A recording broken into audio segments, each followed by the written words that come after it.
महाराष्ट्र के सिंधुदुर्ग जिले में एक बार फिर लंपी रोग ने पालतू जानवरों में दस्तक दी। अब तक जिले में 593 जानवर इस बीमारी से संक्रमित हुए हैं, जिनमें से 418 ठीक हो चुके हैं।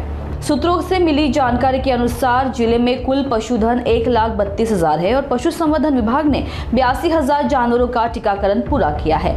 डॉक्टर समीर बिलोलीकर ने किसानों से अपील की है कि वे घबराएं नहीं, समय पर टीकाकरण और उपचार के लिए नजदीकी पशुवैद्यकीय केंद्र से संपर्क करें।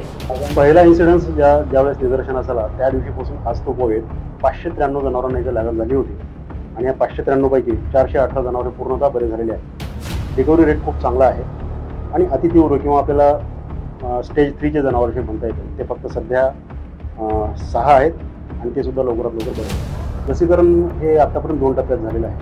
मागच्या जुलै महिन्यापासून नंतर मार्च महिन्यापर्यंत 2 वेळेस आम्हाला लसीकरण लस आली होती आणि आपल्या पॉप्युलेशननुसार लस पूर्णतः आपल्याला मिळाली आहे आणि साधारणतः 82,000 वॅक्सिन हे आमच्या पूर्ण जिल्ह्यामध्ये 102 दवाखान्याच्या अंतर्गत झालेलं आहे। आणि हे लसीकरण करत असताना आमच्या दवाखान्याचे पशुधन विकास अधिकारी, पशुधन पर्यवेक्षक, सहाय्यक पशुधन विकास अधिकारी आणि सहाय्यक आयुक्त प्रत्येक तालुक्याचे या सगळ्याच्या टीमनी पूर्णतः काम करून लसीकरण पूर्ण गावागावात केलेलं आहे। शेतकऱ्यांना आवाहन करणारे शेतकरी ह्या आजारामुळे घाबरले आहेत। निश्चितच कुठलाही आजारपण हे थोडंसं आपल्याला त्रासदायकच असतं, परंतु या आजाराविषयी सांगायचं म्हटल्यानंतर एक गोष्ट महत्त्वाची अशी आहे की हा विषाणूजन्य आजार आहे आणि हा वेक्टर बोन म्हणजे याला एक असा कुठला तरी मध्ये एक परोपजीवी प्राणी लागतो, जसं की माशा आहे, डास आहे।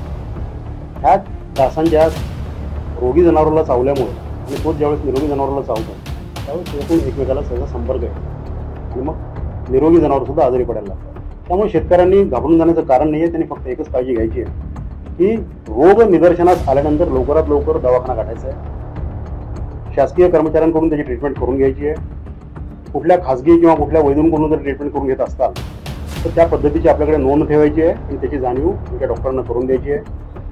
ट्रीटमेंट ही कमीत कमी करायची आहे, फक्त आपल्याला काळजी जास्त घ्यायची आहे। आणि जनावरांची काळजी कशी घ्यायची की आजारी जनावरांना बाहेर चारायला सोडायचं नाही आहे, जंगलामध्ये जाऊ द्यायचं नाही आहे, निरोगी जनावरांपासून त्यांना दूर ठेवायचं आहे आणि घरीच त्यांची सगळी व्यवस्था करायची आहे। साधारणतः 3 ते 5 दिवसामध्ये आपले जनावर पूर्णतः बरे होऊ शकतात आणि ही काळजी कुठली घ्यायची आहे।